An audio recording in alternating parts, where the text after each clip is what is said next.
Nosso Café com Fé de hoje, nós iremos concluir as lições sobre a vida de Isabel. A gente vem estudando sobre Isabel há alguns dias, porque Isabel tem uma história muito bonita, né? Uma história muito citada, muito conhecida na Bíblia.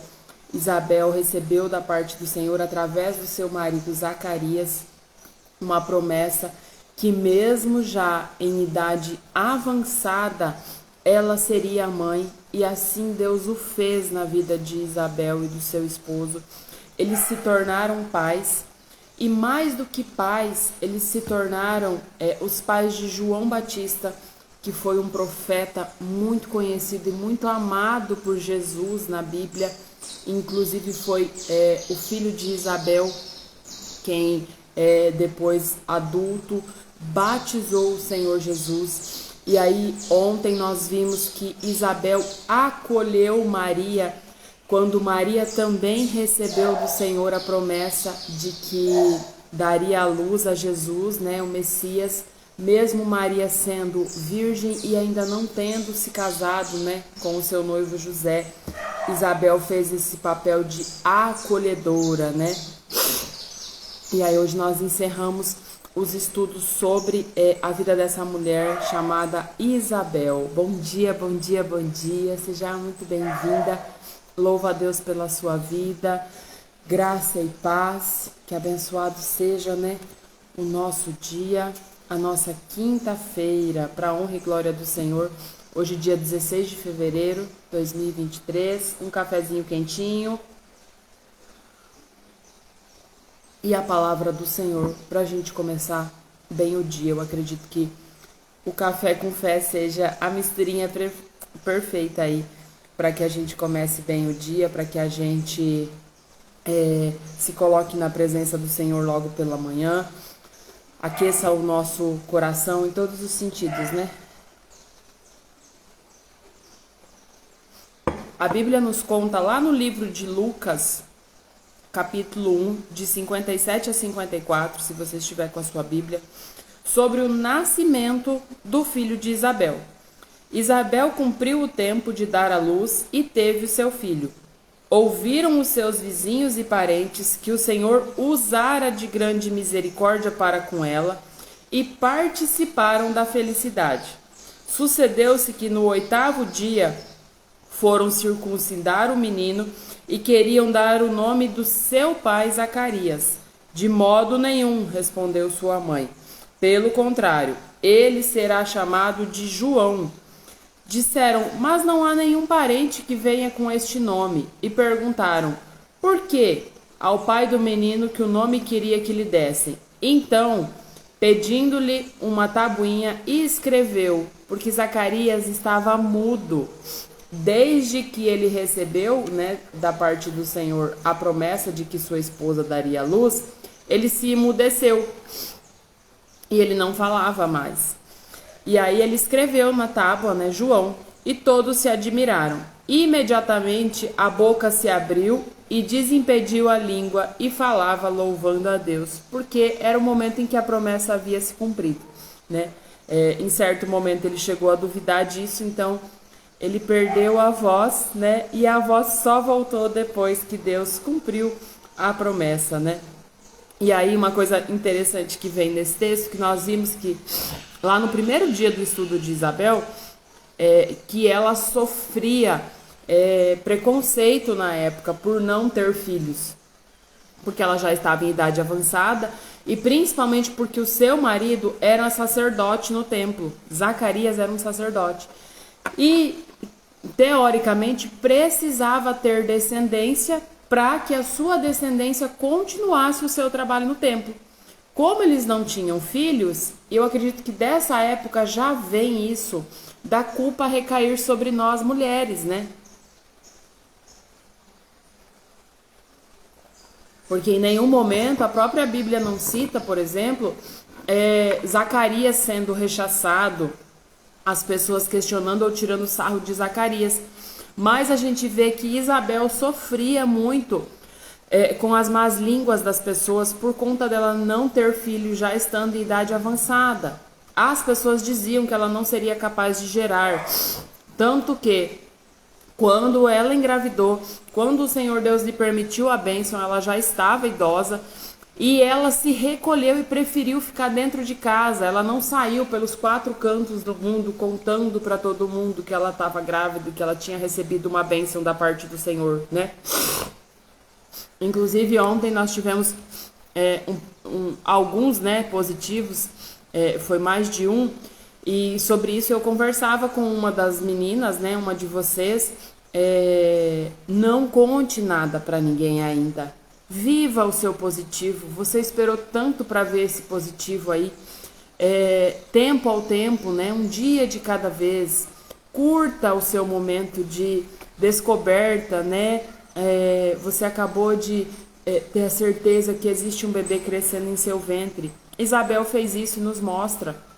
Tanto que diz aqui, né, no versículo 58 do capítulo 1 de Lucas: ouviram os seus vizinhos que Deus usara de grande misericórdia para com ela e participaram da alegria. Então, foi uma surpresa para todo mundo quando Isabel deu à luz, né? E aí, o fardo se torna mais leve. Quando a gente se liberta da obrigação de dar satisfação para as outras pessoas, a gente se concentra muito mais na nossa vida e principalmente em quem precisa de nós, que é o nosso bebê. O que o outro vai dizer, o que o outro vai pensar, o que o outro... Entende? O outro não importa. Importa aquilo que está dentro de nós, importa aquilo que o Senhor Deus tem preparado para nós. É entre você e seu bebê, né? Pai, mãe, eles já viveram o caminho deles, eles já viveram a jornada deles. A sua mãe já viveu a alegria de gestar você, de receber você em seu ventre. Agora viva a alegria de gestar seu filho, sua filha. No tempo oportuno, compartilhe com a família. E eu falo isso porque eu sei que a gente fica ansiosa para contar. Às vezes foram tantos anos de espera, né? Mas é prudente que nesse primeiro momento a gente se reserve realmente, né? Se resguarde. Os familiares e amigos se alegraram com Zacarias e Isabel pelo nascimento do seu filho. O casal era muito conhecido na cidade e todos glorificaram a Deus e regozijaram-se com eles. Apesar da impossibilidade de falar, Zacarias e Isabel haviam concordado com a ordem do anjo de dar o nome João ao menino. A devoção mútua desse casal e a obediência ao mandamento de Deus foi um testemunho para todos que estavam presentes quando o bebê recebeu o nome. Todos estavam maravilhados com a união do casal. Seu filho, chamado João, foi um homem muito especial e teve o privilégio de preparar o caminho do Messias. Isabel reconheceu imediatamente que Maria era escolhida para ser mãe. Não existem evidências de que Isabel tenha pensado que ela deveria ser eleita por ser mais velha e mais sábia. Este espírito de humildade deve ter influenciado muito a vida de João. Lemos as palavras dele sobre o Senhor Jesus Cristo, lá em João 3,30, um versículo muito conhecido. Convém que ele cresça e que eu diminua. Isabel engravidou um pouco antes, né? Tanto que ontem nós vimos que depois ela acolheu Maria, né? Porque Maria também tinha muito medo do preconceito da sociedade. E aí a gente vê coisas importantes relatadas nessa história, né? Outra delas, a união entre Isabel e Zacarias, né? Eles concordaram em obedecer a exatamente aquilo que o anjo havia determinado, né? Pela parte do Senhor.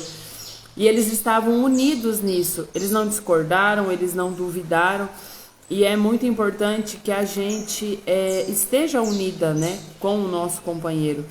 É ele quem vai ser o nosso suporte imediato, é ele quem vai estar conosco ali durante toda a gestação, durante o pós-parto, né?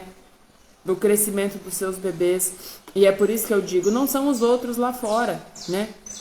Não é vizinho, não é pai, não é mãe, por mais que a sua mãe esteja aí do seu lado te apoiando, te ajudando, mas quem vai viver tudo isso dentro do seu lar, dentro da sua casa, serão você e seu marido. Então, é muito importante que vocês estejam unidos dentro do propósito do Senhor, daquilo que o Senhor tem para sua vida. E muitas vezes, o nosso marido, tem questões, inclusive emocionais e espirituais similares à nossa e que também precisam ser trabalhadas, tá? Principalmente mulheres que estão há anos tentando engravidar e não têm um diagnóstico definitivo, não têm um possível diagnóstico de infertilidade. Essas eu indico ainda mais que tragam o marido para a mentoria, para o estudo de caso, para que a gente consiga envolver o marido de fato nessa jornada em busca do positivo, porque existe uma possibilidade muito real de ele ter as mesmas questões físicas, emocionais e até espirituais para resolver que você.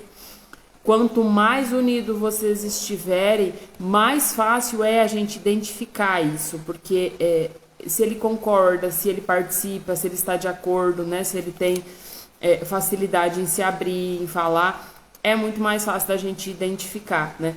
Então, é importante que a gente esteja em união com o nosso companheiro.